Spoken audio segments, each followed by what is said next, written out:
Oui, je vais te présenter quand même. Ben, je vous présente Bertrand, voilà. Voilà, bon, j'espère que vous avez bien mangé, pour ceux qui étaient là ce matin, et pour ceux qui n'étaient pas là aussi, hein, quand même. Voilà. Je ne sais pas tout nous faire un malaise l'après-midi. Voilà, alors Bertrand, on se connaît depuis pas mal de temps maintenant, quand même, ça commence à... On se croise comme ça, tac, tac, tac. Et ben, toi tu viens de Plazac, en Dordogne. Donc voilà, et puis alors, il a une médiumnité assez spéciale. Donc vous allez voir tout à l'heure, moi je suis épaté à chaque fois. Ah ouais, c'est vrai. Voilà. Donc je vais te laisser faire ta conférence, te présenter, et puis on se retrouve après pendant la pause et après. Voilà. Sinon la prochaine conférence aura lieu le 21 juin, et donc c'est pas moi qui vais officier, c'est Bruno. Il est où? Le 21. Tu seras là? Bah non, je suis pas là le 21. Tu seras en mer? C'était le 20, ouais. Ah oui. C'est la fête de la musique. Ah, le 20, c'est quand c'est gonflé. Ouais. Non. Bon, ben je l'apprécie au cas où, quoi. Voilà. Bien. Ah oui, ça marche pas. Donc, merci Jeff de me faire venir ici jusqu'à Brest. C'est vrai que je fais des grands écarts. La semaine dernière, j'étais sur Aix-en-Provence. Et là, je suis complètement à l'opposé. Voilà, donc merci Jeff. Et puis, merci Bruno de continuer à porter ce flambeau. Voilà. Donc, alors, bon, vous allez me pardonner parce que moi je ne suis pas un grand conférencier, c'est ce que je disais tout à l'heure à table. J'ai arrêté mes études à la troisième sans être foutu de décrocher le diplôme qu'on appelait à l'époque le BEPC. Alors, moi je parle avec le peu de vocabulaire que j'ai, donc je ne suis pas un grand conférencier qui va faire de grands éloges avec la grammaire. Voilà.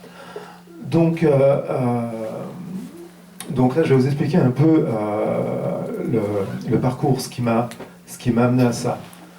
Déjà, les gens pensent souvent que quand on est là, assis, à avoir des contacts avec ceux qui sont de l'autre côté, les gens pensent qu'on a beaucoup de chance de faire ça. Non.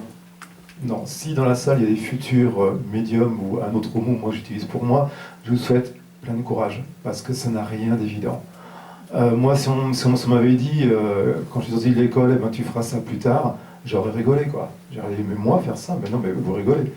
Mais non, de l'autre côté, eh bien, ils l'ont choisi, voilà. Enfin, ils peuvent tous me choisir, hein, parce que c'est pas parce que je suis ici que pour moi, c'est acquis. C'est ce que je dis, moi, je parle avec mes mots, je me suis toujours considéré comme un petit ouvrier. Et eux, de l'autre côté, c'est eux qui nous donnent, c'est un peu comme des professeurs et on est des élèves. Alors, ils peuvent, moi, ce que je fais n'est pas acquis, ils peuvent choisir n'importe qui dans la salle pour continuer, voilà. Alors ce n'est pas une chance de faire ça, parce que avec eux, je ne sais jamais où est-ce qu'ils vont m'emmener, jamais. Il faut que je m'adapte simplement à ce qu'ils me montrent.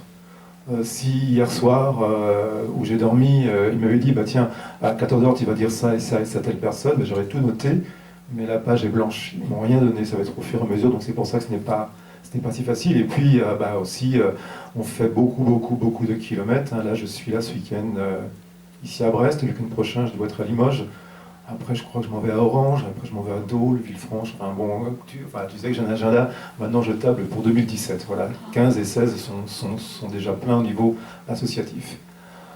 Donc voilà, c'est vrai que avoir une vie de famille avec ça n'a rien d'évident, donc je pense que de l'autre côté il m'avait préparé, donc c'est vrai que je ne me suis pas marié, j'ai pas d'enfant, maintenant je comprends peut-être pourquoi, parce que j'aurais pas pu assumer une vie de famille. Alors, moi je dis souvent que ça m'est tombé dessus en 2007, parce que Laurence, qui était là ce matin, a dit qu'elle avait fait une expérience de mort imminente, enfin une EMI, et que bon, ça l'avait aidé à avancer vers ça. Moi j'ai pas fait de EMI, ils me sont tombés dessus à bras raccourcis en 2007, voilà quoi, enfin voilà, ils m'ont mis par terre physiquement, voilà. Je pense, du plus loin que je m'en souvienne, je pense que j'étais comme ça déjà depuis très longtemps, mais je ne savais pas. Les premiers signes, voilà, maintenant je parle avec ces mots-là, mais à l'époque je ne pouvais pas parler de signes, mais les premières sensations, les premiers ressentis que j'ai eus, c'était à l'âge de 10-11 ans. Mon grand-père paternel, je ne l'ai quasiment pas connu, il est parti quand j'étais vraiment, enfin, je devais avoir 2-3 ans, donc je ne l'ai pas connu. Et à l'âge de 10-11 ans, je sentais que mon grand-père paternel était là derrière moi. Alors, je ne le voyais pas, il me donnait aucun message, mais je sentais que c'était lui. Et dans ce qu'il me montrait, il me montrait une porte qui était ouverte. Puis dans ce qu'il me montrait, la porte, de l'autre côté de la porte, il y avait une belle lumière. Mais quand on est gosse à 10-11 ans, une porte avec de la lumière, qu'est-ce que ça veut dire? Voilà quoi. Et donc ça a continué comme ça pendant quelques années. Et quand j'en parlais à mon père, enfin à mes parents, je me souviens de mon père à l'époque, quand je lui disais, écoute, il y a mon grand, enfin, il y a ton père, enfin, il y a papy qui est là, et il me montre quelque chose. Mon père, tout de suite, il changeait de sujet, il fermait le sujet. J'ai compris plus tard pourquoi il fermait le sujet. Voilà, il fermait le sujet. Donc moi, j'ai navigué comme ça pendant quelques années, en ressentant des choses sans vraiment savoir ce que ça voulait dire. Voilà. Comme je vous ai dit, j'ai arrêté à la troisième sans être foutu d'avoir un diplôme. Mais à l'école, j'ai toujours été comme ça. Je jouais tout seul. Dans les cours d'école, j'avais pas beaucoup de camarades, je jouais tout seul. Je me souviens que je parlais tout seul également. Je parlais à qui? J'en sais rien. Je peux pas vous le dire, mais maintenant avec du recul, peut-être que quand j'étais tout seul dans ces cours d'école, eh ben, je parlais à des choses de l'invisible sans véritablement en avoir conscience. Donc j'ai navigué, enfin j'ai avancé comme ça en étant un enfant, donc bon évidemment mauvais élève, ça va de soi. Pour ceux qui lisent mes mails, ils doivent s'apercevoir que je fais beaucoup, vous devez vous apercevoir que je fais beaucoup de fautes, mais à 50 ans, il y a prescription, maintenant on peut se permettre, voilà. Non, mais c'est pas, oui, voilà, je sais qu'il y a un enfant dans la salle, non, il faut quand même voilà, travailler, parce qu'il ne faut pas prendre mon exemple, voilà. Mais voilà, quoi, donc j'ai été finalement un mauvais élève, j'étais révolutionnaire, je me fâchais avec mes parents, etc., enfin bref, je vais pas détailler tout ça. Et les premiers signes que j'ai eus, vous savez, des fois, sur notre chemin, ils nous mettent des gens qui sont importants. En 1992, donc oui, là je passe toute ma partie scolaire parce que ça n'a rien d'intéressant, voilà. Ça a vraiment commencé, enfin, la porte que mon grand-père paternel me montrait, je pense que je l'ai compris en 1992. En 1992, j'habitais en Touraine. Et puis, j'étais à une soirée, voilà, soirée, fête, coupe de champagne, enfin bref, soirée. Et puis, il y avait beaucoup de monde. Et puis, il y a un jeune homme qui vient vers moi. Puis bon, quand on est dans une fête où il y a de l'alcool, tout ça, donc on est un peu, voilà, un peu ailleurs. Et ce jeune homme s'appelait Étienne. Et quand il est venu en face de moi, avec sa coupe de champagne, on a trinqué, et puis il me dit, tu sais, je vais mourir. Bon, quand on entend, enfin bon, moi au début je me suis dit, bon, il est un peu pompette, il me dit ça, voilà, bref, quoi. Voilà. Bon, et puis il discute d'autres choses, et puis en soirée, je suis parti après sur autre chose avec d'autres personnes, et à la fin de la soirée, il revient vers moi, et puis il me dit, mais tu sais, hein, je vais mourir.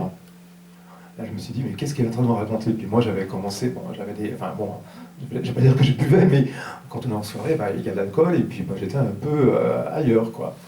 Et puis, Étienne, en fin de compte, lors de cette soirée, enfin, en fin de soirée, je m'apercevais qu'il voulait engager une conversation que moi j'étais incapable de tenir, parce qu'il y avait plusieurs verres d'alcool. Et en fin de compte, Étienne me dit, écoute Bertrand, j'aimerais en parler avec toi, je t'invite à manger demain soir. Bon, moi je dis oui, parce que oui, ouais, je dis oui, oui pour faire plaisir. Et donc, la fête était un samedi soir, donc je suis allé manger chez Étienne le lundi soir. Je suis allé manger chez lui, on était tête à tête tous les deux. Et en fin de compte, eh bien, j'ai fait mes bagages et je suis allé vivre avec lui. Voilà. Étienne est parti en 95, donc effectivement, il était malade. Et il savait qu'il allait mourir. Enfin, mourir. J'aime pas tellement ce mot. Je préfère dire quitter un corps, voilà. Donc il savait qu'il allait quitter un corps et heureusement qu'ils m'ont placé Étienne sur mon chemin. Heureusement, parce que s'il ne m'avait pas placé, je serais peut-être pas là à vous parler.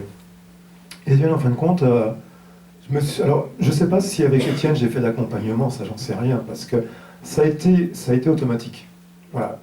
Lors de cette soirée, ce lundi soir, il m'a tellement bouleversé dans ses propos que moi, je me suis dit, mais le laisser, je peux pas laisser ça. Je peux pas laisser ça. Donc, enfin, bon, j'ai pas déménagé de chez moi le mardi.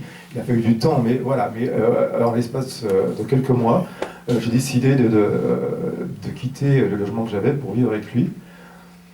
Et on a vécu comme ça ensemble pendant 3 ans. Et heureusement que ça s'est passé comme ça, parce que Étienne, alors il est là en photo, et comme je dis souvent, on est les cordonniers les plus mal chaussés, parce que d'Étienne, je n'ai pas de message. Enfin, si, de temps en temps, il y a des rêves. mais je n'ai pas de message de sa part. Mais aujourd'hui, je me rends compte qu'Étienne a été mis sur mon chemin pour peut-être pour me faire progresser. Voilà. Eux, d'autre côté, ils ont dû décider, tu vas rencontrer cette personne parce que cette personne va t'aider. Alors m'aider, donc c'est vrai que pendant 3 ans, il était malade, donc ça a été un peu, sans me rendre compte de l'accompagnement, enfin, j'étais là, présent. Mais où Étienne a été extrêmement fort, c'est qu'au moment de son départ, là, la porte s'est ouverte. Sans que j'en sois préparé, Étienne est parti un samedi soir, et un samedi soir, dans la nuit samedi au dimanche, sur Paris. C'était au mois de juin, d'ailleurs c'est bientôt, voilà. Oui, c'est vrai que c'est bientôt, bah oui, c'est bientôt. Et il est parti, il était 2 h du matin, j'étais chez des amis, donc lui était à l'hôpital avec ses parents qui étaient proches de lui. Et j'étais logé chez des amis, et puis sa sœur m'appelle en pleine nuit, et elle me dit, écoute Bertrand, prends un taxi, Étienne ça va pas. Mais Étienne nous avait fait le coup plein de fois, on sait tous, quand on est comme ça dans des fins de vie, il y a des hauts et des bas. On va bien, puis hop, des fois ça descend et on remonte. Et je me suis dit, bon, Étienne nous fait encore ça. Bon, je m'habille, je prends un taxi. Et avant d'arriver à l'hôpital Cochin, Étienne est parti, il était 2 h 20 du matin. Et avant d'arriver à l'hôpital Cochin, donc un quart d'heure avant, je crois, donc dans les rues de Paris, effectivement, à 2 h du matin, il n'y a pas grande circulation. Le taxi était arrêté à un carrefour, feu rouge. Et dans l'autoradio, enfin, je ne sais pas si c'était un CD ou la radio, parce que je n'ai pas fait gaffe à ce qu'il y avait avant comme musique. Mais on était arrêté à ce feu rouge, et dans la voiture, il y a la musique du film Ghost. Mais bon, on connaît tous ce film, l'importance qu'a ce film, mais moi, enfin, sur le moment, j'ai pas, comme on dit, tilté. C'est plus tard, je me suis rappelé de ça. Et puis, bon, j'attendais patiemment que le feu se mette au vert, et j'ai regardé sur la droite les vitrines des magasins, et alors, je ne me souviens pas de l'enseigne des magasins, mais Étienne était quelqu'un qui collectionnait les peluches, et il y avait des magasins, mais il y en avait un où la vitrine était allumée, et à l'intérieur du magasin, la vitrine, c'était une décoration avec des peluches. Mais j'ai pas du tout tilté. Voilà. Quand je suis arrivé à l'hôpital, Étienne s'était envolé. Voilà. Alors ça correspond un peu, enfin bon, alors, je pense que de l'autre côté, ils ont envoyé peut-être cette musique, cette vitrine, voilà. Mais à l'époque, j'ai pas eu du tout conscience de ça, parce que moi, l'au-delà, la vie après, pour moi c'était du charabia et du brouillard, tout ça. Donc effectivement, je suis arrivé, Étienne était parti, et on connaît tous le processus d'un départ, il faut que ça se passe très vite, etc. etc. Et quand je suis retourné dans le logement où on habitait ensemble, le lundi, quand je suis retourné dans ce logement, on habitait dans une vieille maison tourangelle, on était au dernier étage, et en arrivant sur le pas de la porte, escalier en bois, donc en dessous c'était une grand-mère qui habitait, et tout en dessous, premier étage, le logement était vide. Et en arrivant au niveau de la porte, il y avait une odeur d'encens, de rose, et c'était fabuleux. Alors, ce sont des choses qui sont... Comment expliquer ça? Des fois, je dis souvent que dans tous les messages que je reçois, j'en oublie, je veux dire, 90%. Mais il y a des choses qui sont là, qui restent là, gravées. Voilà.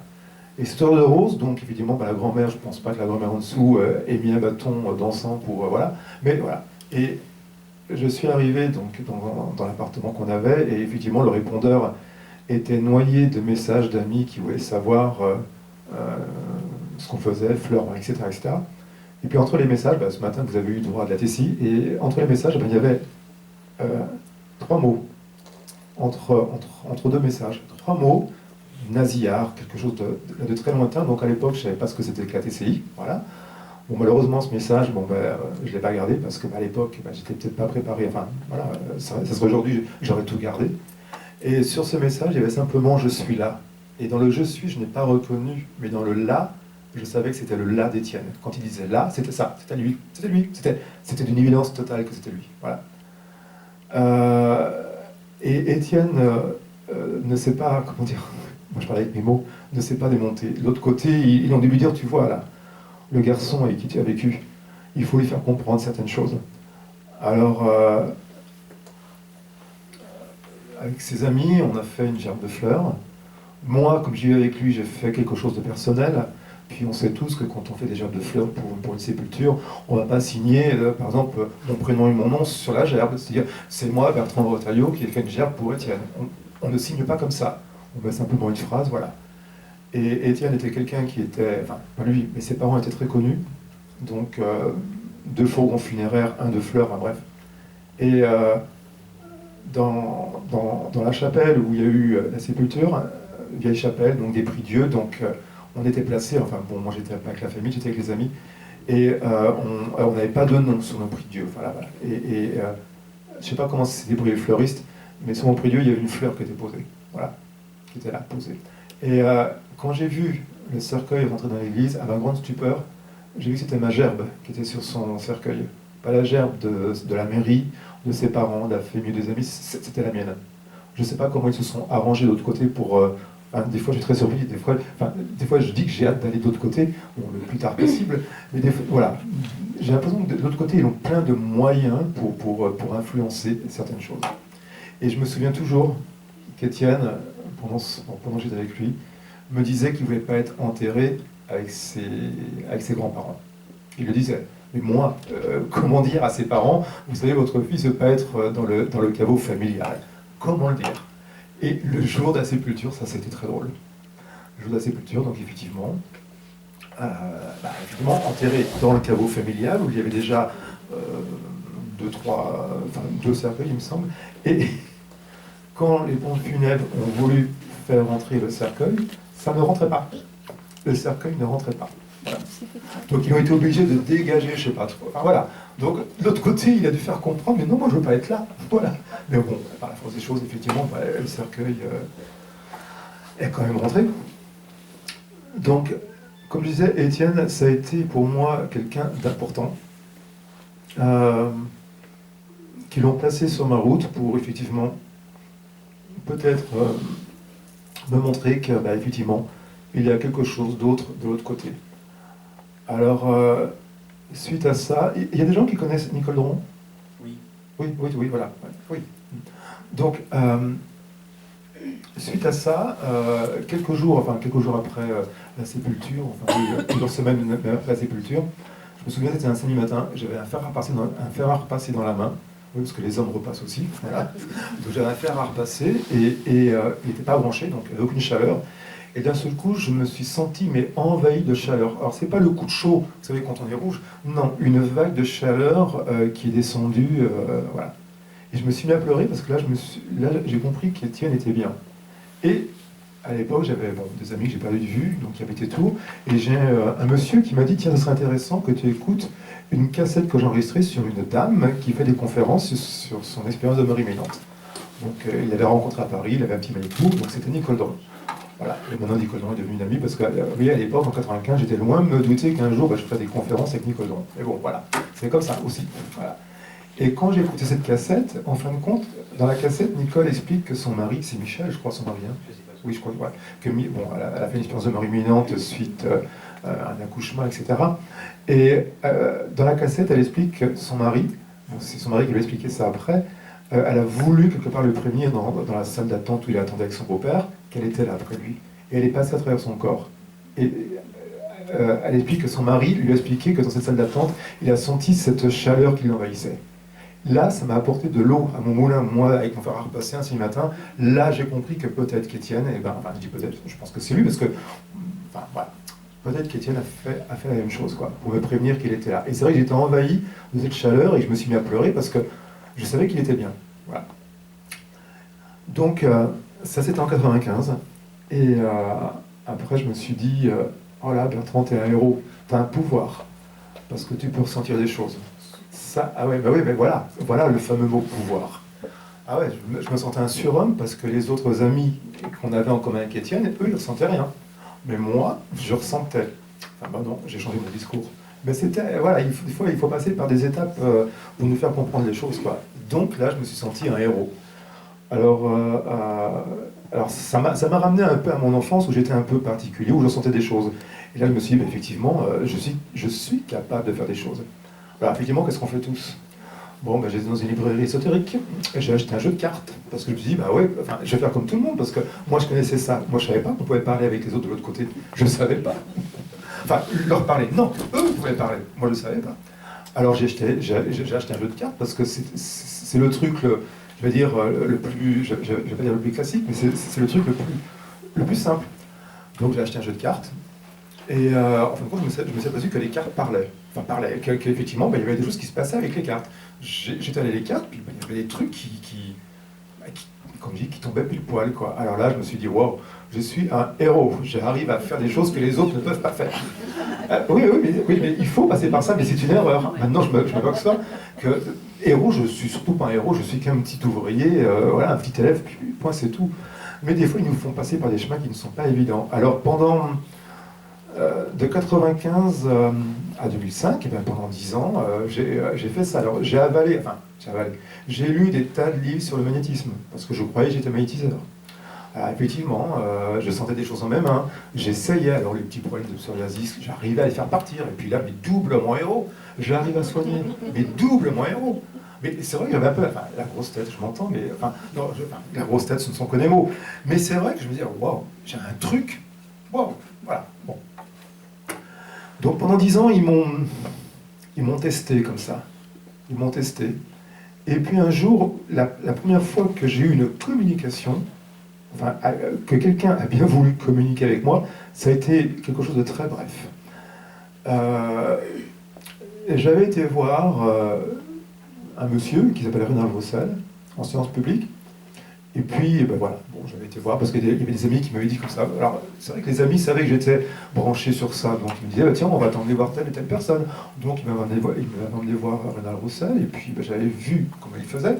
Et puis, bon, après, le temps est passé. Et puis, j'ai une amie, un jour, qui savait que je faisais les cartes. Et puis, je pouvais peut-être enlever des choses au niveau du magnétisme. Me dit, tiens, mon père est parti, est-ce que tu pourrais ressentir?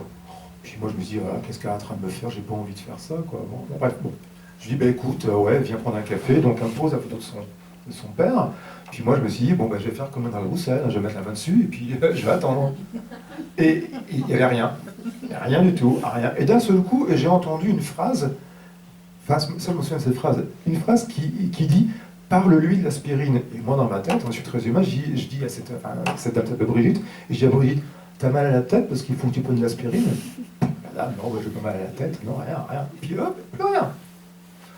Et bon, ben, voilà, la séance est très courte, voilà, donc on prend notre café, parce qu'à la base, elle était venue là pour prendre un café, et quelques temps après, elle me rappelle, elle me dit, mais si, l'aspirine, ça me parle. En fin de compte, son père, chaque matin, quand il se levait, il prenait, bon, ben, évidemment, comme tout le monde, son petit déjeuner, mais il prenait un verre d'eau avec un cachet d'aspirine. Après, j'ai appris plus tard que le cachet d'aspirine, ça peut fluidifier le sang, je sais pas quoi, voilà. Donc voilà, donc en fin de compte, ça lui a bien parlé. Et là, je me suis dit, waouh, voilà. Mais c'était vraiment le tout début. Voilà. Donc pendant 10 ans, eh ben, j'ai navigué comme ça, en faisant, je ne vais pas dire du n'importe quoi, mais il était en train de me, comment dire, pas de me former, de me tester. Et voilà, comme on dit, ben, comme la TCI, il essaie de trouver la meilleure onde, le meilleur truc pour fonctionner avec moi, quoi. Et sur les cartes de visite que j'ai, donc c'est vrai que je ne marque pas que je suis médium. Il y a une phrase la phrase, je la connais par cœur. C'est une phrase, tout est contenu en vous-même. Et cette phrase est revenue à moi d'une façon très bizarre. Parce que bon, quand j'étais gosse, j'aimais découper dans les magazines des pages que je mettais sous plastique, machin, etc. Et il y a quoi? C'était en 2000. Non, pardon. C'était après le départ de mon père, en 2005. Ma mère, un jour, m'appelle, elle me dit comme ça, écoute Bertrand, tes cartons qui sont dans le grenier, là, viens, il faut que tu les débarrasses, ça sert à rien. Puis, en fin de compte, j'ai retrouvé tous mes classeurs, où je découpais mes trucs d'enfants, des images, des phrases, machin. Et j'ai retrouvé cette phrase, tout est contenu en vous-même. Et en fin de compte, eh ben, c'est une phrase voilà, qui est sur mes cartes de visite, parce que je trouve qu'elle correspond à beaucoup de choses. Voilà. Alors, comme je disais, pendant 10 ans, j'ai navigué comme ça, dans ce truc, magnétisme, cartes, en rencontrant des gens plus ou moins bizarres, enfin bref. Et où il y a eu un grand changement, c'est mon père a quitté son corps en 2005. Et entre mon père et moi, eh ben, on n'était pas copains-copains. On était plutôt deux guerriers qui s'affrontent. Voilà, donc, mais maintenant, je comprends parce que j'ai peut-être été un enfant, comme je disais, bon, j'étais révolutionnaire.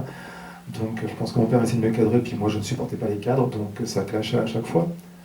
Mais c'est ce que je dis aujourd'hui, il faut aimer quand ils sont là. Ça c'est important, parce que c'est pas après. C'est maintenant qu'il faut aimer. Voilà.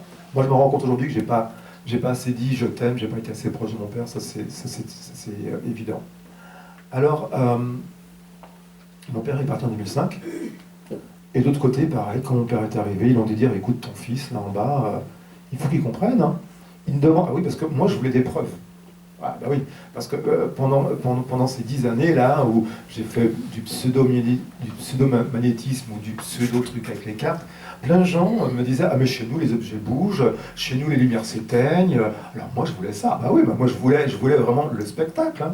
Alors je leur demandais, je disais bah oui, bah, montre-moi comme les gens là, montrez-moi là des stylos qui bougent, montrez-moi des trucs comme ça. Rien, de rien. Et je me suis dit, bah non, bah, je suis pas capable, voilà, je suis pas capable.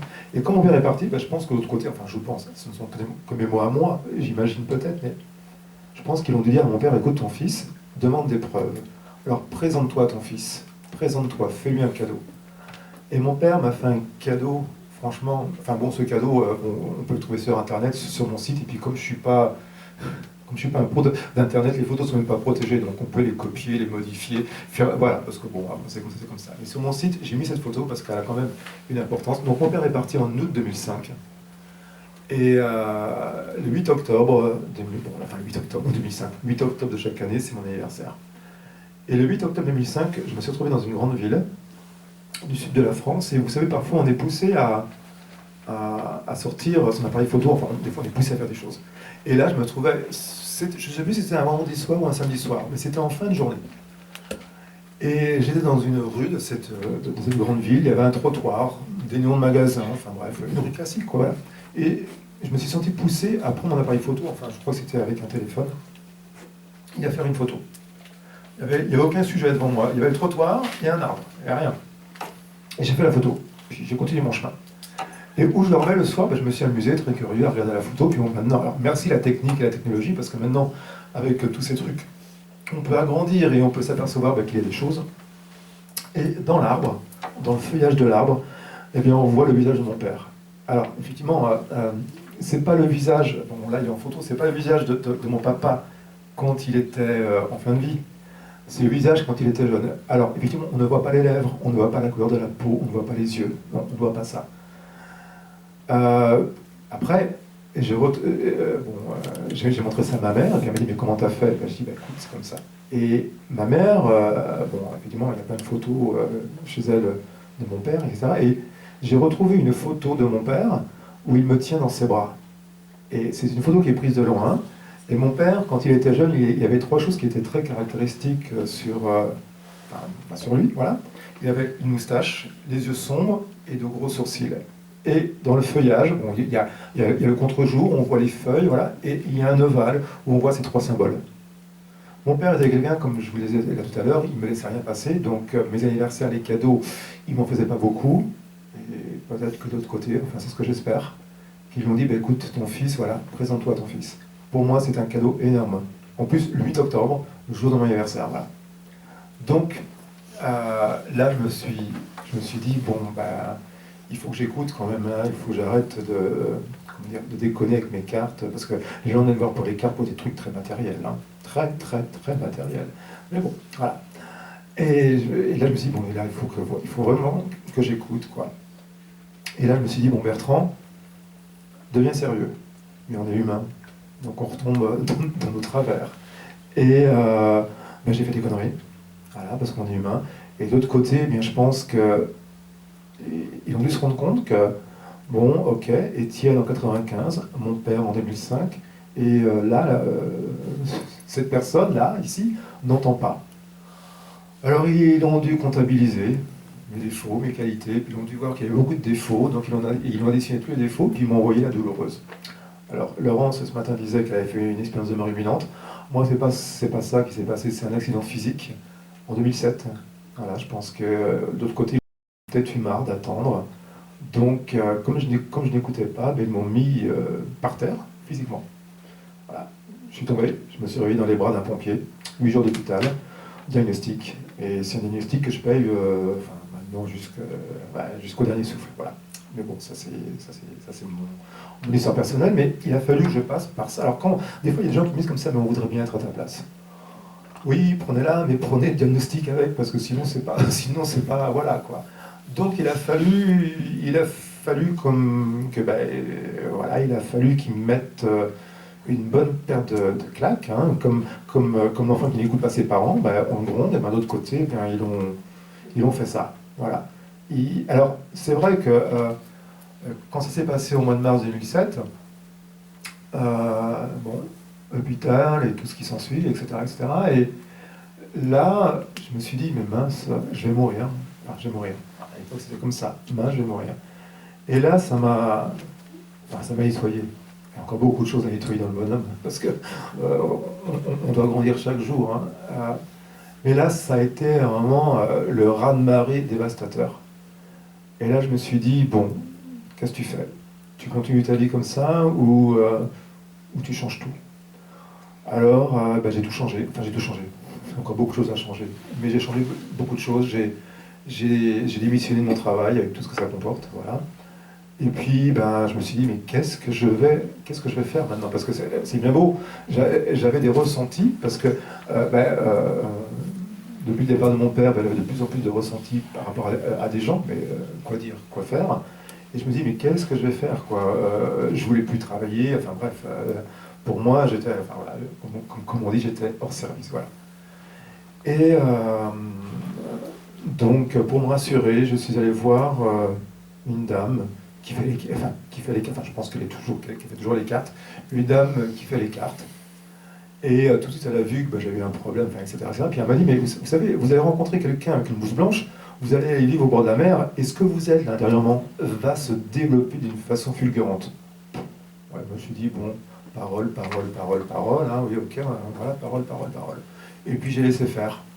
Puis j'ai rencontré quelqu'un avec qui je vis, qui effectivement habitait au Sable d'Olonne, donc bord de mer, et qui travaillait avec une blouse blanche.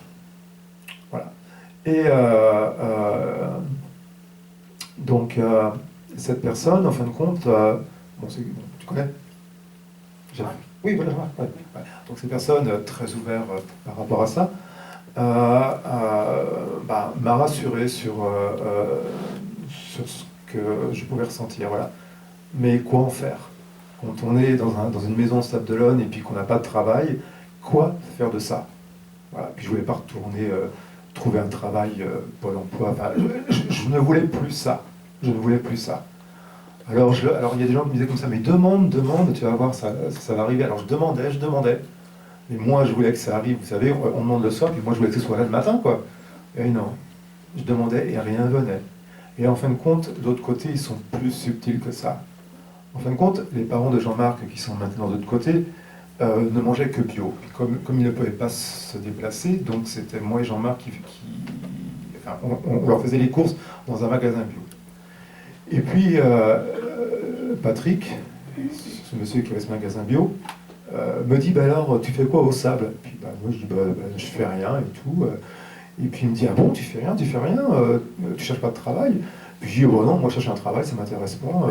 Et puis moi, en rigolant, je dis comme ça, moi je capte avec l'autre côté. Mais en rigolant, quoi. Ah, comme on dit, c'est pas tomber dans l'oreille d'un sourd. Parce qu'il me dit, ah bon, vous captez? Et puis là, je me suis dit, qu'est-ce que j'ai été dire?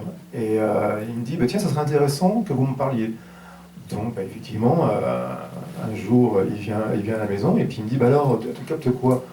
Alors, je lui explique un peu ce que j'avais vécu, Étienne, tout ça, et il a été très intéressé par rapport à ça. Il me dit, écoute, si tu veux, je te propose de faire une séance dans mon magasin. Puis voilà, qu'est-ce qu'il est en train de me proposer? Une séance, qu'est-ce que c'est que ce truc? Enfin bon, il me fixe une date, voilà, je me souviens, c'était un vendredi après-midi. Le vendredi matin, j'ai eu des tours de vente pas possibles, comme l'enfant qui ne veut pas aller à la piscine parce qu'il ne sait pas nager. Mais j'y suis quand même allé, donc il y avait 3-4 personnes. Puis je me suis dit, mais qu'est-ce que je fous ici, quoi? Alors les gens m'ont posé des photos, et il y a eu des choses qui sont passées. Voilà.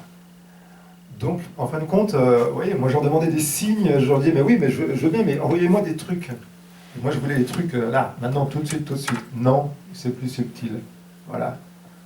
Ça a été grâce aux parents de Jean-Marc, d'ailleurs, je les remercie, qui m'ont envoyé dans ce magasin. Patrick a su entendre, Patrick m'a proposé. Voilà. Maintenant, aujourd'hui, je me rends compte, mais à l'époque, je ne me rendais pas compte de ça. Hein. Voilà. Donc, tout le processus s'est mis en place comme ça. Et donc, à la suite de ça, effectivement, les 4 personnes qui étaient présentes, il y a eu comment dire, le bouche à oreille. Et Patrick, après, m'a dit, mais écoute Bertrand, il y a des gens qui veulent te voir. Est-ce que tu es prêt à faire des conférences? Et plus ça allait, plus dans ce magasin, donc c'était un magasin, puis il y avait une salle derrière, plus il y avait du monde qui venait aux séances publiques. Et là, je me suis dit, mais mince, il y a quand même quelque chose qui se passe, quoi. Et Patrick me dit, tiens, ça serait intéressant que tu rencontres une dame qui s'appelle Sylvie Rabouin, donc ça serait rare. Bon, je ne pense pas que ce nom et ce prénom va vous parler, parce que c'est une dame qui, malheureusement, ne veut pas faire d'association. Mais c'est une dame qui est canal. Et puis Patrick et son épouse, chaque mois, elle allait la voir. Donc il était un peu addict, hein, il était un peu accro, parce que chaque mois, il était au premier rang. Et bon, il fallait réserver, parce que c'est vrai que quand elle se déplace, cette dame, il y a toujours beaucoup de monde. Donc on était assis au premier rang. Donc voilà, moi je me dis, mais voilà, bon, j'étais là, c'est au premier rang. Et puis elle s'assoit, elle commence à canaliser. Et pendant toute sa canalisation, elle canalise, et d'un seul coup, je me souviens, quand j'étais de ce côté-là, elle dit, toi, mets-toi debout. Alors, on regarde à droite à gauche qui va être l'heureux élu pour se mettre debout, personne ne bouge. Et elle dit, toi, et en me disant, moi, mets-toi debout. Bon, alors là, le coup de chaud, voilà, rouge, effectivement, je me mets debout, tout rouge, je viens vers elle, et puis moi, je lui parlais, comment expliquer ça, avec mes mots, mais elle était dans son truc, et elle me dit, tourne-toi et parle-leur. Et moi, bêtement, je me retourne et je dis, mais je dis quoi? Et elle dit, mais tu es bloqué, je vais te débloquer, et plus tard, tu parleras comme moi. C'était ça en début 2008-2009, voilà.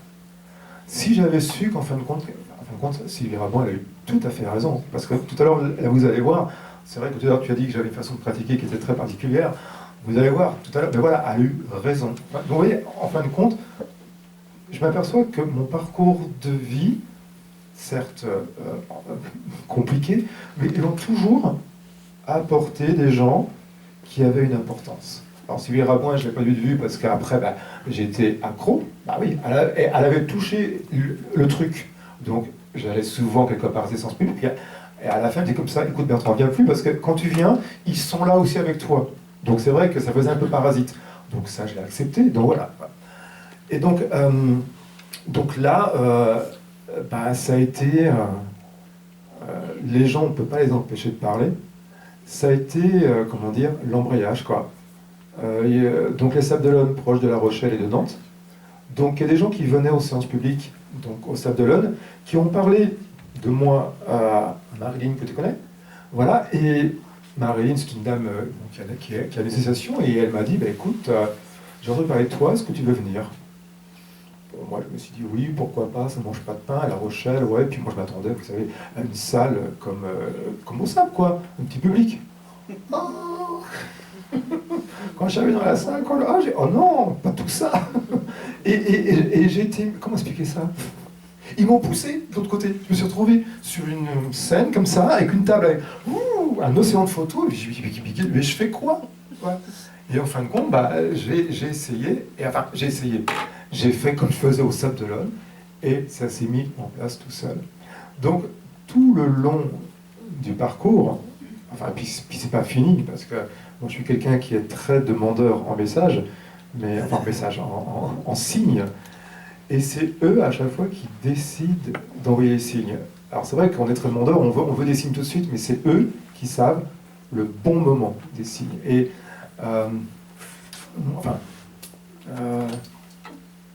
les signes, parfois, sont, comment dire, très matériels. Avant, j'habitais au Sable d'Olonne, et moi, avec eux, de l'autre côté, des fois, j'essaie d'être tendre. Mais c'est vrai que quand je suis pas content, je suis pas content. Et je leur fais savoir. Et eux, de l'autre côté, ils m'envoient toujours. Vous savez, c'est comme un jeu de ping-pong. Voilà. plus j'envoie la balle fort, plus boum, comme ça, voilà. Et on me dit, oh mince, j'ai peut-être envoyé trop fort. Et moi, bon, voilà, comme je disais, moi je suis quelqu'un, je demande des preuves dans ça. Je demande des preuves. Et les preuves, comme disait Laurence ce matin, eux, ils ne peuvent envoyer que ce qu'ils peuvent montrer. Voilà, ils ne peuvent pas plus. Enfin, voilà, ils ne peuvent. Voilà. Donc j'habitais au Sable d'Olonne. Enfin, je suis parti des Sables d'Olonne il y a 1 an, et moi, je voulais aller vivre au soleil. Donc Jean-Marc et moi. Moi, je disais comme ça serait bien si on allait sur Aix-en-Provence, là-bas, il y a du soleil, les petits villages sont sympas. Enfin bref. Et de l'autre côté, eux, ils n'avaient pas ce projet-là pour nous. Eux, ils avaient un autre projet. Et puis moi, je focalisais sur Aix-en-Provence. Voilà. Et Jean-Marc et moi, on s'est dit, tiens, il faut qu'on leur demande des signes. Alors, on a eu plein de signes sur le 24. 24. Donc 24, c'est le département de la Dordogne. Voilà, donc 24. Jusqu'à un soir où on était tous les deux à manger à table, Jean-Marc et moi, et puis on disait comme ça serait quand même bien qu'ils nous envoient vraiment là, des messages sur ça. Et puis c'est un vendredi soir, on regarde la télévision une série américaine, je ne sais pas trop quoi, les experts, je ne sais pas trop où. Et dans la série américaine, ce sont des trucs où il y a des meurtres. Et il y a une inspectrice qui dit à son collègue, oui, mais avant de mourir, il a mangé des trucs du Périgord. Oh. Bon, ok, si vous n'avez pas compris, voilà. Donc, oui, mais on est humain. Nous, on voulait vraiment la preuve de la preuve que c'était le 24 et qu'il ne fallait pas qu'on se trompe, quoi. Donc, on a eu plein de petits trucs comme ça sur le 24, une plaque de voiture au Sable d'Olonne en plein hiver à 23h ou 23h30, 24, bref, un truc comme ça, voilà. Et moi, j'étais dans ma tête, non, 24, qu'est-ce que je vais faire en Périgord, 24 non, c'est nul le Périgord, non, les hivers sont froids, non, le soleil. Et puis, j'ai des amis qui me disaient, mais tu sais, Bertrand, si tu as ce signe-là, il faut peut-être que tu le regardes d'une autre manière. Et les gens me disaient, mais tu sais, Bertrand, demande. Alors, effectivement, moi, j'ai fait comme tout le monde, hein, j'ai demandé. Alors, effectivement, j'ai chargé la mule, hein, voilà. Je me suis dit comme ça, il faut demander, j'ai demandé dans la matière, et on va bien voir si ça marche. Alors j'ai demandé la matière. D'abord, j'ai émis ce souhait. J'ai dit comme ça, montrez-nous la maison, à moi et à Jean-Marc, qui est évolutive pour nous et pour les gens qui viendront nous voir. Bon, ça c'était fait. Et après, je me suis dit, allez hop, je vais mettre tout dans la charrette. Alors j'ai demandé une maison, je voulais être au calme. Mais moi, dans l'objectif, c'était Aix-en-Provence. Hein. Donc j'ai demandé une maison au calme, dans un petit village, très calme, un jardin clos. Parce que j'ai une chienne, mais la chienne, quand il y a un trou, fioum, elle part et puis on l'a beau l'appeler, elle revient quand elle a décidé. Donc on voulait un terrain clos, voilà, un propriétaire compréhensif que 2 garçons qui vivent ensemble pour travailler dans la maison, sans qu'on ait un loyer plus cher qu'au Sable, avec une pièce dépendante pour recevoir, parce qu'au Sable les gens passaient par notre cuisine pour aller dans là. Qu'est-ce qu'on demandait d'autre? Oui, donc un loyer pas plus cher, un propriétaire qui ne demande pas de papier, de feuille de bulletin de salaire, parce qu'auto-entrepreneur, on n'a pas de bulletin de salaire, et Jean-Marc n'avait pas de bulletin de salaire. Et puis, la cerise sur le gâteau, je leur ai dit, si vous pouvez mettre un cerisier, ça sera sympa. Enfin, mais vraiment avec de l'humour, hein, et j'y croyais pas. Et pour se donner bonne conscience, donc j'ai cherché sur le bon coin, Aix-en-Provence, une maison comme ça. Aix-en-Provence, donc les loyers sont chers parce que le soleil se paye. Bon, alors je me suis dit, 24, il faut peut-être qu'on regarde sur le 24. Et puis, voilà, donc il faut peut-être qu'on regarde sur le 24. Et puis sur le 24, pareil, bon, il y avait des... Alors, moi je connaissais un peu le Périgord, et moi j'aimais bien ce côté vallée de la Vézère, vallée de la Dordogne, je ne voulais pas être au nord de Périgueux, parce que, bref. Et alors pour donner bonne conscience, on regardait sur la Dordogne, on appelait des propriétaires pour savoir, voilà, donc les loyers ne correspondaient pas, et puis quand les propriétaires me disaient, mais vous faites quoi comme métier? Et puis quand je disais que j'étais conférencier, enfin je disais pas, j'étais médium, parce que là, mais quand j'étais conférencier, une fois j'ai une dame qui m'a raccroché au nez, j'ai dit, bon ok, quand on appelait des agences immobilières, on nous demandait des cautions et des tas de papiers qu'on n'avait pas, et je me suis dit, chouette, la Dordogne c'est pas pour nous. J'y habite maintenant. Donc la Dordogne était bien pour nous. Et bien cette maison, ils nous l'ont envoyée en décembre 2012. Une amie qui passait dans la région, à Plazac, et qui connaissait le maire du village de Plazac, donc elle s'est arrêtée lui dire bonjour, puis elle savait qu'on cherchait une maison. Puis elle lui a demandé, mais tu n'as pas une maison là dans notre village? Ah oui, puis il lui a dit, si, j'ai celle-là, quoi. Donc elle nous a téléphoné, puis elle nous a dit, ah, vous avez une maison. Puis moi je me suis dit, voilà, non, j'ai pas envie. Enfin bref.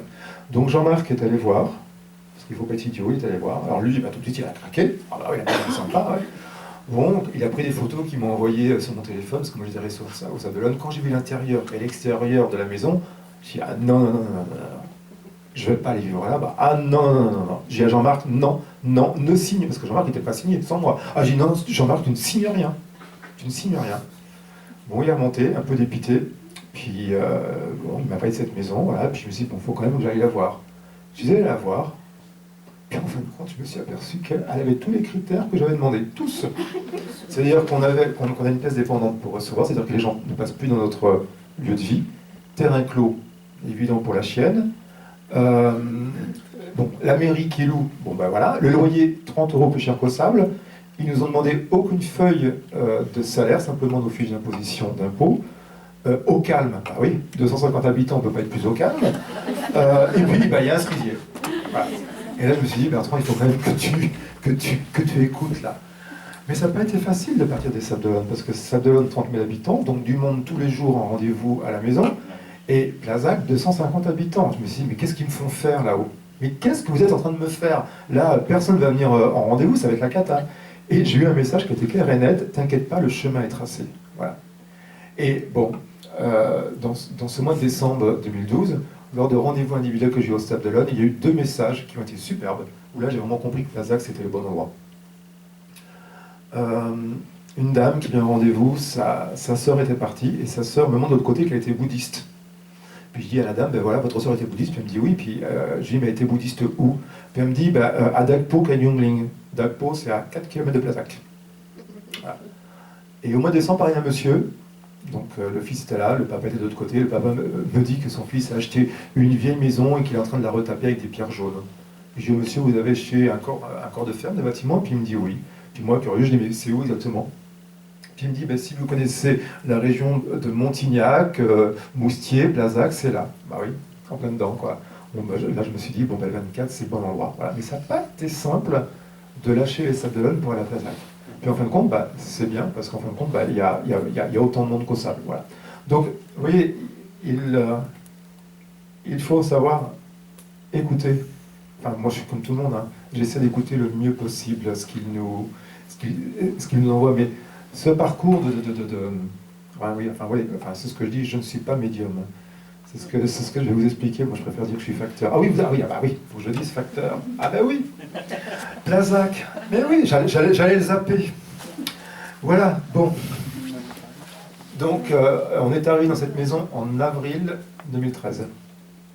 Donc, effectivement, la maison, maison périgorine, pour les gens qui restent à Londres, ce sont des grosses maisons en pierre jaune, etc. etc.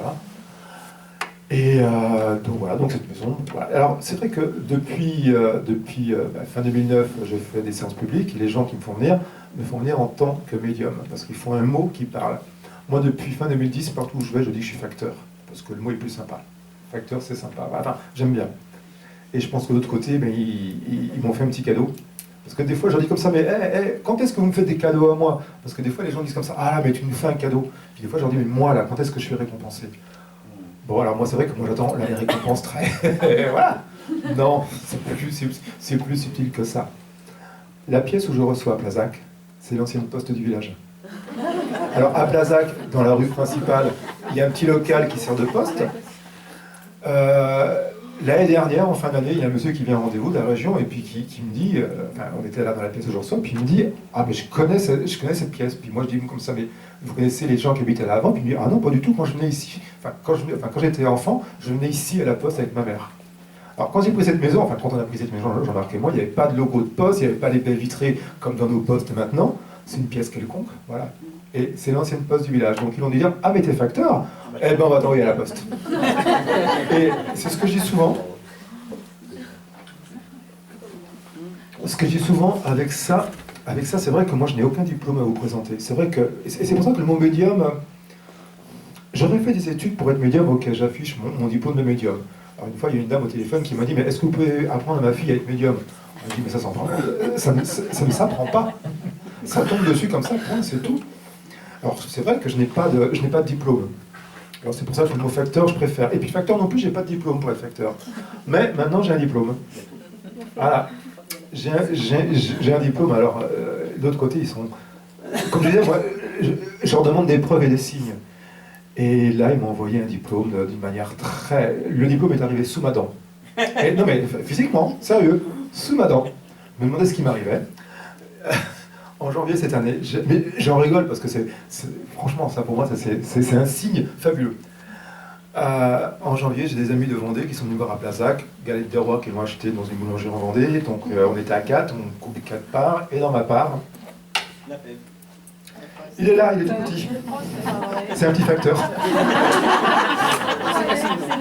Oui, j'ai fait me casser une... non, mais ça aurait pu être une moto, un bouton, je sais pas quoi. Non, un facteur. Bon, ils se sont trempés sous la couleur de la peau, mais c'est marqué France en dessous. Donc ça, pour moi... Alors, c'est vrai que je dis que c'est un diplôme. Maintenant, eux, je ne sais pas s'ils me l'ont envoyé comme un diplôme, mais moi, pour moi, c'est mon petit diplôme, hein, moi, que je garde avec moi. Voilà. Alors, vous voyez, il faut vraiment être à leur écoute. Des signes pour me faire avancer sur ce chemin, mais c'est ce que j'expliquais tantôt à table. C'est vrai qu'à chaque fois que je fais une séance publique ou des rendez-vous individuels, à chaque fois, c'est pas comme une boule en ventre. Alors, au début, c'était une boule au ventre. Maintenant, c'est plus ça. C'est pas de l'angoisse, c'est pas du doute, c'est pas du stress. C'est quelque chose qui est là parce que je sais jamais ce qui va se passer. Alors, c'est vrai qu'au début, je doutais beaucoup plus que je doute aujourd'hui. Et je me souviens, c'était au tout début, c'était en 2010 ou 2011, j'étais dans une association en Soubrim-la-Gaillarde. Et l'association louait une salle dans un tout petit village, un peu comme à Plazac, où il n'y avait qu'un hôtel avec... enfin bref. Et puis on était logés à l'hôtel, et puis le samedi après-midi, on est arrivé le samedi après-midi, et puis des fois moi je m'énerve avec mon téléphone portable, mais je crois qu'on est tous pareils. Hein. Voilà. Et de la chambre d'hôtel, je veux téléphoner. Et mon téléphone m'affiche que si je téléphone, je vais avoir des frais supplémentaires parce que je suis hors réseau. Je dis, c'est quoi ce truc, c'est quoi? Et je commence à m'énerver, c'est quoi ce truc? Alors, moi, j'aime avoir la solution tout de suite, hein. Donc j'appelle le service client, voilà. Et j'ai une jeune femme au téléphone, très sympa, qui me dit, bah, écoutez, monsieur, c'est normal, c'est que vous êtes soit à l'étranger, ou soit proche d'une frontière. Et moi, très fier, je dis comme ça, ah ben non, pas du tout, je suis dans le village de la Double-Antillac. Puis une femme me dit au téléphone, bah, écoutez, c'est normal, c'est que vous êtes en zone non couverte, et vous êtes sur un réseau partenaire, donc vous pouvez téléphoner sans crainte, vous n'aurez pas de frais supplémentaires. Et la jeune femme me dit comme ça, mais dites-moi où vous êtes exactement, et je vais vous dire où est-ce que vous avez là du réseau. Alors je lui dis, voilà, je suis le nom de l'hôtel, le village, etc. Et la fille au téléphone me sort, alors à l'époque je doutais énormément, pour avoir de la communication, il faut que vous alliez au cimetière. Alors, je lui ai pas dit ce que j'étais venu faire dans ce village le dimanche après-midi, mais vous voyez, de l'autre côté, ils ont influencé la parole de cette jeune femme au téléphone pour me rassurer. Alors, évidemment, après, je suis pas allé voir avec mon téléphone si j'avais du réseau au cimetière, je suis pas allé voir, mais vous voyez, il faut être à l'écoute de beaucoup de choses. Ça... alors c'est vrai qu'après, être à l'écoute, on est tous pareils, hein, nos pensées sont liées à la matière, donc notre mental travaille très vite. Mais vous savez, moi c'est ce que je dis souvent, on est tous facteurs, parce que vous êtes tous dit, enfin tous, ah ça je le savais, sans me l'avait dit. Alors c'est pas quelqu'un qui vous le dit, mais c'est cette petite voix intérieure. Et c'est eux qui influent ça. Donc on est tous facteurs. Alors après, c'est vrai qu'il se passe des choses dans la vie, comme moi en 2007, où ils m'ont eu par terre physiquement, chose que je paye tous les jours, enfin que je paye... voilà, je touche... non, ici c'est mieux. Voilà, voilà, donc c'est quelque chose... Voilà, mais on est tous facteurs. Et pareil, alors c'est vrai que moi ça fait depuis 2009 que j'ai commencé à faire des séances publiques. Bon, quand je vois que mon agenda maintenant, ça s'est établi pour 2017, bon, c'est comme ça, voilà. Mais il y a... comment je peux dire? Tout au long du chemin, ouais, comme je dis, il envoie des signes et il faut savoir les écouter. C'est vrai, comme je disais, je retiens pas grand-chose. Tu vois, on s'est vu hier, mais je me souviens même plus de ce qui t'a été dit. Voilà. Par contre, il y a des choses qui restent gravées. Voilà. Il y a des moments forts dans des rendez-vous individuels qui restent gravés. Ça ne veut pas dire que ton moment n'a pas été fort, c'est pas ça. Mais des fois, il y a des mots qui sont là et qui sont importants. Il y a 3 semaines, j'étais où? Je cherche où je suis parce que je bouge tellement. Non, il y a plus de 3 semaines, il y a un mois. J'étais dans le Maine-et-Loire. Et une dame d'un certain âge en face de moi, qui était assise en rendez-vous individuel, photo, et puis d'un seul coup, il y a un petit garçon qui se présente. Enfin, un petit garçon. La vibration, une petite âme d'un petit garçon qui se présente et qui dit, qui montre, enfin non, il dit pas, il montre qu'il est dans le ventre. Au début, je n'ai pas compris parce qu'il parlait d'un ventre et qu'il n'était pas venu. Enfin, ou pas encore venu. Puis je dis à la dame, vous avez pas eu un enfant, fausse couche, avortement, et puis elle me dit non, pas du tout. Et le petit de l'autre côté réagit, enfin la vibration réagit, et me dit, mais non, je suis le garçon qui va venir dans le ventre de maman. Et je dis à la dame, vous avez une jeune femme autour de vous qui attend un garçon? Puis elle me dit, bah oui, ma fille, c'est pour le mois de juin. Et le comment expliquer ça? Parce que le bébé est dans le ventre, donc il y a un corps dans le ventre. Mais c'est l'âme réagit, et il me dit, je ne veux pas m'appeler Jérémie. La grand-mère me regarde, puis elle me dit, mais c'est fou, parce que ma fille, dans les prénoms masculins, elle avait choisi Jérémie. Et le petit ne voulait pas s'appeler Jérémie. Alors après, la jeune fille, elle fait ce qu'elle veut. Hein. Après, si elle veut l'appeler Jérémie, elle l'appelle Jérémie. Mais vous voyez, ça, ce sont des mots, des phrases qui restent, qui sont extrêmement fortes. Il y a eu aussi là des messages comme ça qui des fois passent. Voilà, une fois, voilà, oui, voilà. Pareil, c'est vrai que de l'autre côté, des fois, ils vous disent, ils vous disent, non, je m'englobe dedans parce que je suis comme vous, c'est parce que je suis un peu plus en hauteur que je ne suis pas avec mes défauts, mais des fois, de l'autre côté, ils nous disent qu'ils vont nous montrer des choses. Voilà. J'ai un exemple, et d'ailleurs, je crois que la photo est sur mon site. Au Sable d'Olonne, une fois, il y a une maman qui vient, elle avait perdu son petit garçon, son fils, je ne sais pas quel âge il avait, je ne sais plus, 12-13 ans. Et son fils dit à sa maman, maman, je vais te donner un cœur et une plante. Et moi, je dis à la maman, avec mes propos à moi très terrestres, je dis bah oui, parce que j'avais déjà eu des informations de gens qui me disaient oui, mais des fois on a des symboles dans les nuages ou des cœurs, machin.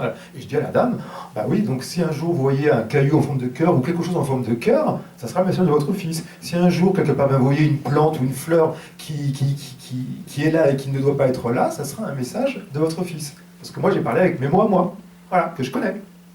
Eh ben non, ils sont plus subtils que ça. Quelques mois après, la dame m'a envoyé un mail avec 2 photos qu'elle avait prises dans son jardin. Donc c'est un mur en parpaing. Donc il y a une photo de loin, une photo de près. Et sur ce mur en parpaing, il y a un cœur en mousse. Eh oui, bah oui, cœur. Et la mousse, c'est quoi? Bah c'est une forme de plante ou de fleur. Voilà. Donc vous voyez, c'est vrai que des fois, ils disent des mots et nous, on reste avec les mots de notre connaissance. Voilà. Et eux, ben non, eux, ils vont chercher autre chose. Ça, c'est... Parce que c'est vrai que des fois, beaucoup de gens attendent des signes, et ben voilà, des fois, les signes, voilà. Alors, donc c'est vrai que mon chemin, voilà, c'est eux d'autre côté qui me prêteront encore le temps terrestre.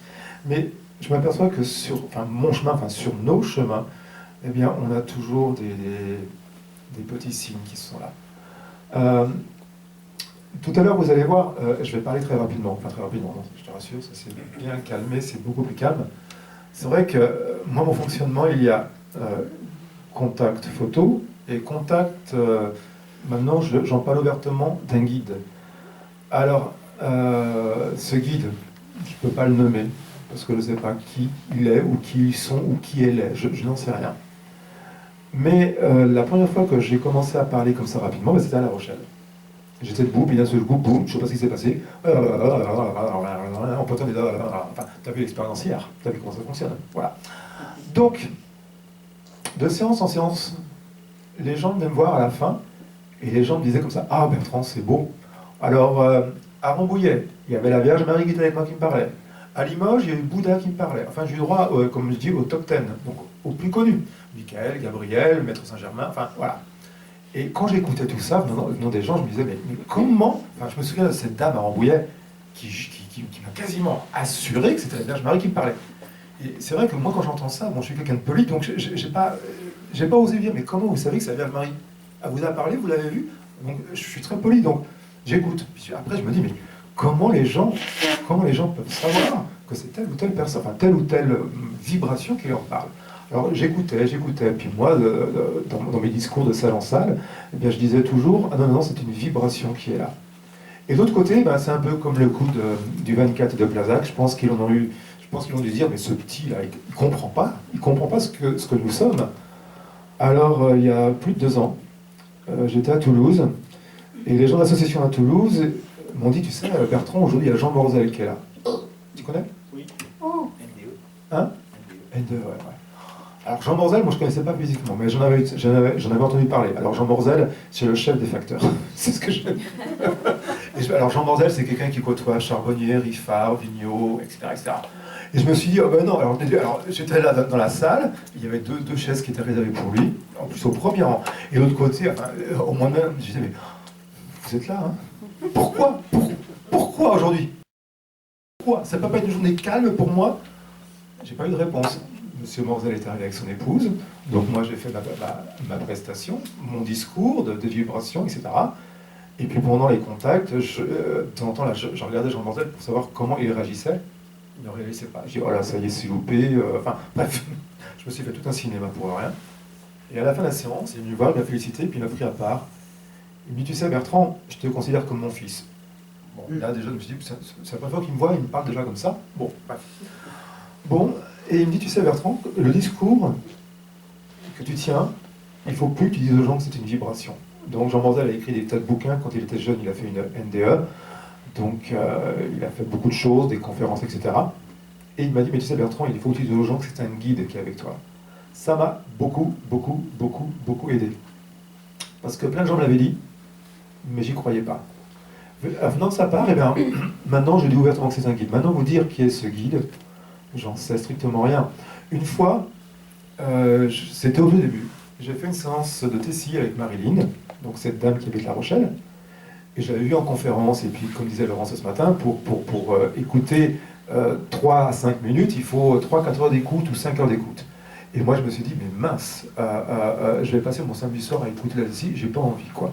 Donc, elle enregistre la séance, puis elle me demande avant, est-ce que tu as des questions à poser, Bertrand? Puis moi je dis, oh, non, je n'ai pas de questions, donc elle a posé des questions pour moi. Et elle demande, peut-on connaître le nom des guides de Bertrand?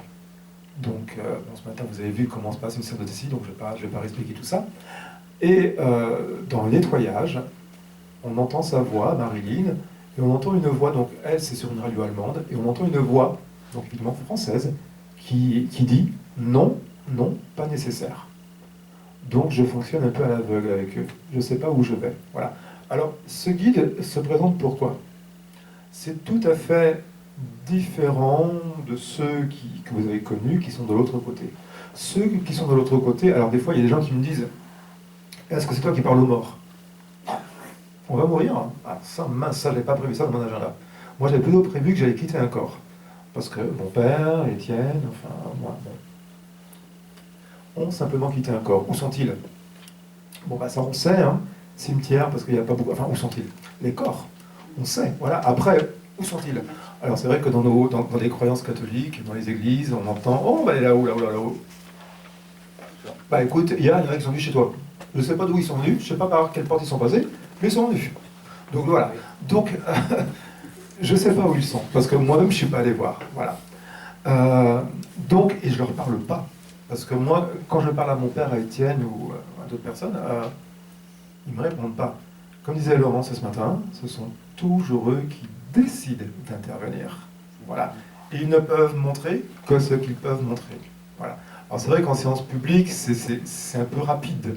En rendez-vous individuel, c'est beaucoup plus posé, parce que je pense de l'autre côté, ils savent qu'il y a un moment qui est posé pour eux, donc c'est plus posé. Non, mais en séance publique, c'est un peu plus rapide. Voilà. Alors, c'est vrai qu'avec eux, j'entends et je répète, c'est vrai que c'est un peu comme la TCI. Laurence, ce matin, expliquait qu'elle classe ça par des classes A, B et C, et je veux dire que c'est un peu pareil. Il y en a qui vont s'exprimer, mais qui vont faire des phrases entières, qui vont être débordants de un tas de choses. Et d'autres, ça va être un mot, un trou, un blanc, un mot, une image, une sensation. Et moi, Bertrand, je vais être obligé d'essayer de recoudre tout ça pour essayer d'avoir quelque chose de cohérent. Donc c'est vrai que le système de classe, voilà, c'est vrai qu'il y en a qui s'expriment. Et puis je ne sais plus qui est-ce qui disait ça ce matin, parce que j'ai entendu ça. Oui, je crois que c'est toi. Tu as dit comme ça que Laurence a essayé de rentrer en communication avec un monsieur, puis qu'il était très timide ici. voilà, alors c'est vrai que ça aussi. De l'autre côté, ceux qui étaient timides ici, alors des fois il y en a qui changent. Voilà, et eux, ils sont débordants. Mais il y en a qui ne changent pas et qui ont encore cette timidité et qui n'osent pas s'exprimer en public. Parce que peut-être trop de monde ou... Voilà. Donc ça aussi, voilà, ça, c'est vrai qu'en contact, ça aussi, on le ressent. Voilà. Donc voilà, donc avec eux, j'entends et je répète. Voilà. Souvent, ils montrent des choses ou des images. Je ne sais pas ce que ça veut dire. Mais s'ils les montrent, c'est que ça a une importance. Alors des fois, ils sont très dans la matière. Je ne sais plus où j'étais. Faut que je me souvienne parce que je bouge tellement que des fois, je m'oublie. Enfin, bref. Je sais que c'était en séance publique. Et il y a une grand-mère de l'autre côté qui dit à sa petite fille, mais tu sais pas faire la mousse au chocolat, c'est comme ça qu'il faut la faire. Non, c'était pas la mousse au chocolat, c'était les blancs en neige, la crème anglaise. Voilà. Et c'est vrai que la jeune fille disait, à chaque fois je la loupe, j'essaie de la faire comme ma grand-mère et j'y arrive pas. Et la grand-mère de l'autre côté voulait nous expliquer comment il fallait faire une crème anglaise. Alors des fois je leur dis stop, on va pas débattre sur une recette, voilà. De l'autre côté, des fois il y en a qui me disent mais t'as pas une clope. Voilà. Des fois ils me demandent, des fois il y en a qui montrent qu'il y a une bougie et qui voudraient bien fumer. Voilà. Alors des fois il y en a de l'autre côté qui me disent mais que tu n'as que de l'eau à boire. Alors quand ils me montrent ça, après quand je pose la question, oui, les gens fumaient, buvaient. Alors effectivement je vous rassure, on verra bien de l'autre côté s'il y a des bureaux de tabac et des débits de boissons, ça serait fort dommage, parce que sinon c'est qu'on n'a pas compris. Mais ce sont simplement là des clins d'œil pour me montrer, enfin vous montrer qu'il avait ce truc.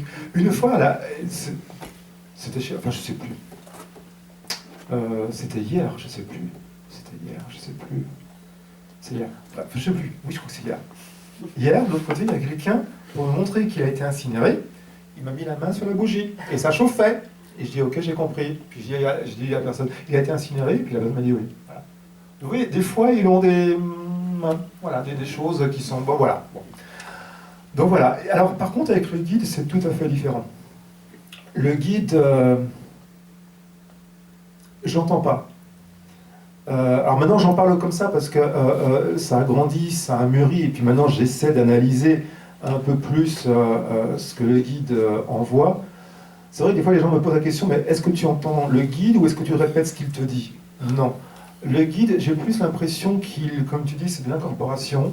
Il utilise mon vocabulaire, des fois je suis surpris à donner des mots que je ne connaissais même pas. Il utilise le vocabulaire et les cordes vocales. Voilà. Ce guide, qui est-il? Bon, comme je disais, maintenant j'ai appris à dire que c'était un guide. Maintenant, si eux de l'autre côté, comme je dis, je suis un élève, donc si eux de l'autre côté, ils pensent que je suis apte à concevoir ou accepter autre chose, ils m'apporteront autre chose. Mais pour le moment, c'est un guide. Donc quand ce guide se présente, alors des fois, ils ne prennent pas de gants. Parce qu'ils sont là pour nous montrer notre mission. Alors, comme je disais tout à l'heure à table, je suis un très mauvais élève, parce que moi, ça fait depuis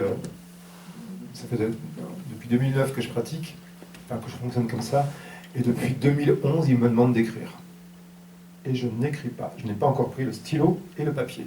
Et ils me demandent d'écrire. Ils me demandent de pratiquer des choses que je ne pratique pas. Alors c'est vrai qu'après, comme disait Laurent ce matin, c'est vrai qu'on a tous notre libre arbitre. Mais j'ai conscience que ce qu'ils me disent, ça fait résonance en moi. J'en suis conscient. Mais je ne le fais pas. Pourquoi?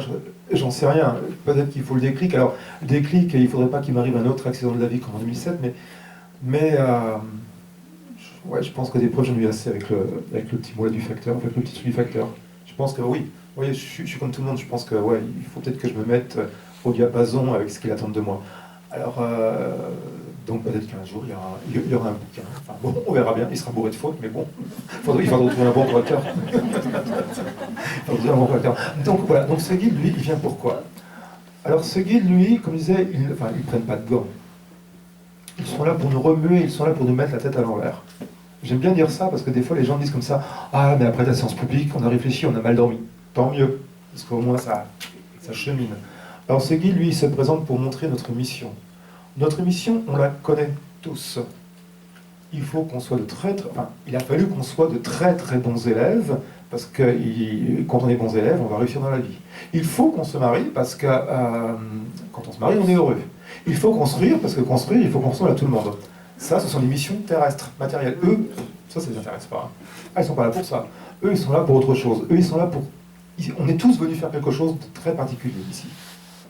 Se marier, etc. Voilà. Mais eux, ils viennent chercher autre chose, et ils le font vibrer. Et donc, ils donnent des messages sur notre chemin. Après, comme je dis, hein, on a notre libre arbitre. Moi, le premier, hein, ça fait depuis plusieurs années qu'ils me demandent d'écrire et je ne le fais toujours pas. Mais pour eux, c'est important. Voilà. Donc, on a notre libre arbitre. Mais aujourd'hui, je constate, en fait, j'ai pas beaucoup de recul dans ce que je fais. Mais aujourd'hui, je constate qu'il y a des gens qui ont entendu les messages du guide ou des guides, qui les ont mis en pratique et ça marche. J'ai eu un exemple jeudi, chez moi, jeudi soir, un monsieur qui m'avait envoyé un mail, puis qui m'a dit comme ça, on s'est vu là il y a 4 ans, tout ça, je suis dans la région et je viens vous donner quelque chose. Bon, moi je me suis dit, bah oui, bon, j'ai des ascensions, je me suis dit, bon. Et voilà, donc il est passé. Et quand j'ai vu ce monsieur, effectivement, son visage me disait quelque chose. Et il est venu me remettre un livre qu'il avait écrit. Et en fin de compte, ce monsieur, je l'ai vu il y a 4 ans à Sarlat. Donc vous voyez, j'étais à Sarlat, sans savoir que j'allais habiter Platac. Donc j'étais en conférence à Sarlat, et ce monsieur m'a dit, mais vous savez, là dans la salle, vous m'avez dit, le guide lui a dit qu'il fallait qu'il fasse 4 choses. Écrire un livre, changer de travail, qu'il avait trouvé une compagne, donc ils lui ont détaillé la compagne, et qu'il pouvait soigner. Et 4 ans après, ce monsieur, il m'a offert son livre. Donc, et en plus, ce qui est drôle, c'est que son bouquin, il marche. Il est diffusé en France, au Canada et en Suisse. Il a changé de boulot. La compagne, elle est pile poil dans ce que les guides lui avaient annoncé. Et il soigne. Mais c'est lui aussi qui l'a voulu. Parce qu'il aurait très bien pu, il y a 4 ans, écouter et ne rien faire. Mais c'est lui qui a mis, comme on dit, les mains dedans. Et ça marche. Alors c'est vrai qu'aujourd'hui, je m'aperçois, et c'est vrai que je vois beaucoup de monde dans les salles, beaucoup de monde en rendez-vous. Et c'est vrai que sur certaines personnes, eh bien, ça marche, et sur d'autres, ça ne marche pas. Mais, comme je dis, moi je suis que le facteur, je vous donne un courrier, après ce courrier, vous en faites ce que vous voulez, vous pouvez le mettre à la poubelle, le brûler, le mettre en attente dans un casier, et le ressortir quand vous voulez. Oui, il vous montre. Alors, tout à l'heure, certains d'entre vous seront amenés à poser des questions. Alors, dans vos questions, c'est vrai que nos problèmes à nous, on les connaît tous. Le matériel, notre foutu matériel. Comme disait Laurence ce matin, ils ne sont pas là pour ça. Mais ça, c'est plus fort que nous, parce que tout à l'heure, tout le monde ne pourra peut-être pas poser des questions, mais ceux qui vont être désignés, enfin je ne sais pas comment ça va se passer, parce que c'est moi qui parle, mais eux, de l'autre côté, des fois, ils décident de faire autrement. C'est vrai que quand je pointe le doigt sur une personne, alors il ne passe pas par les prénoms, il montre les symboles de la personne, par exemple un collier, une chevelure ou quelque chose. Voilà. C'est vrai que je me suis aperçu de ça, que les gens étaient très surpris que ça tombe sur eux. Et les gens sont un peu dans un moment de panique. Qu'est-ce qu'on va poser comme question? Et le premier truc, c'est la question matérielle. Alors eux, de l'autre côté, nos problèmes d'argent, ça ne les regarde pas. Mais il y a une fois, j'étais à Nantes, il y a une dame, non, je crois qu'elle n'est pas dans la salle, on est à Brest, donc oui, elle n'est pas dans la salle aujourd'hui. Et une fois, il y a une dame à Nantes, sa copine était partie, donc elle était là en photo, et puis bon, elle était en contact, et puis sa copine lui disait que la dame, son amie, il fallait qu'elle pose une question. Et la dame me pose une question, alors les gens ont été...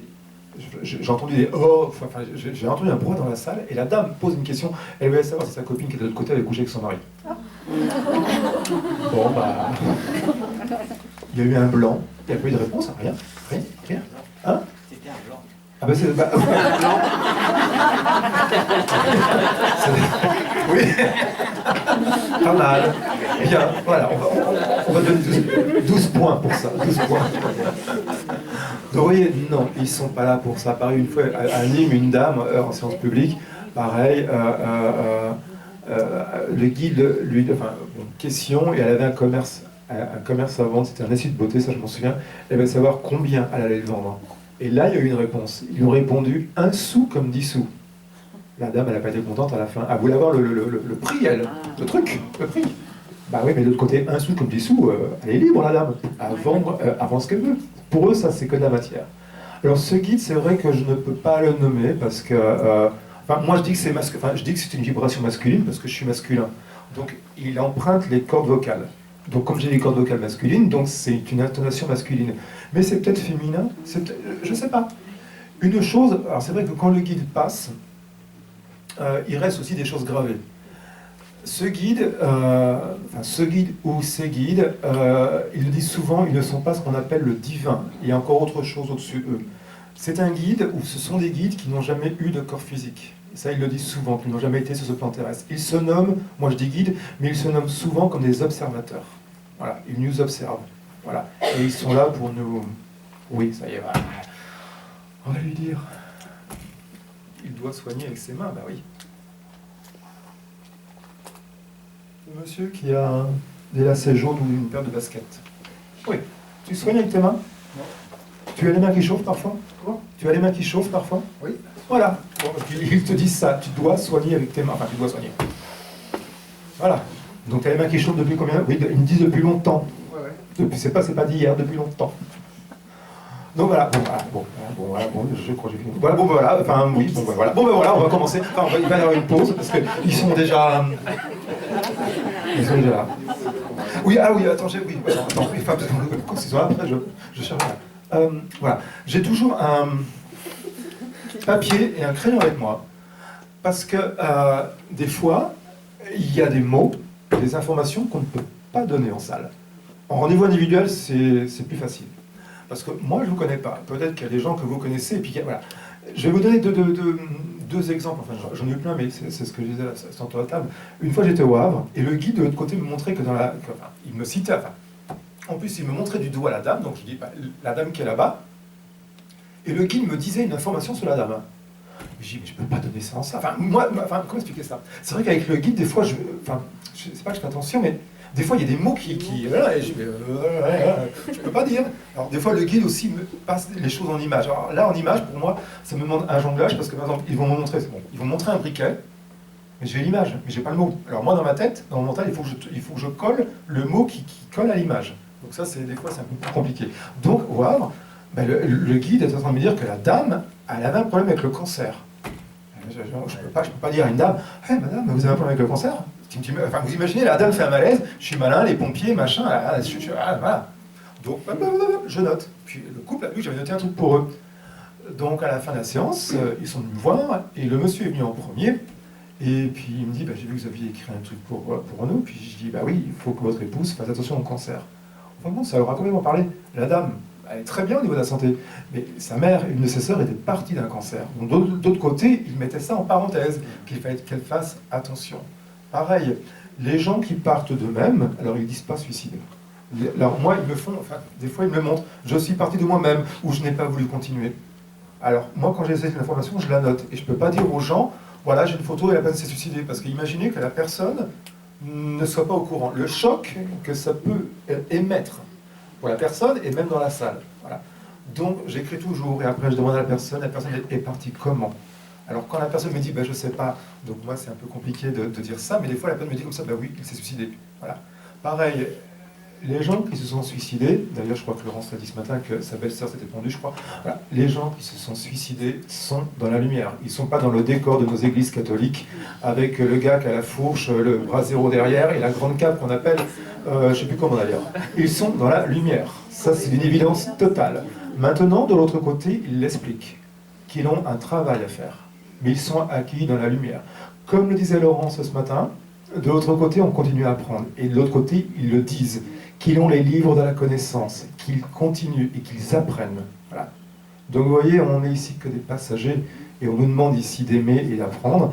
Et de l'autre côté, eh bien, ceux ici qui n'ont pas assez aimé, je pense que de l'autre côté, ils sont dans des... Comment expliquer ça, si je peux parler avec mes mots à moi, ils sont peut-être au CM2, puis ceux qui sont aimés, ils sont en 3e. Voilà.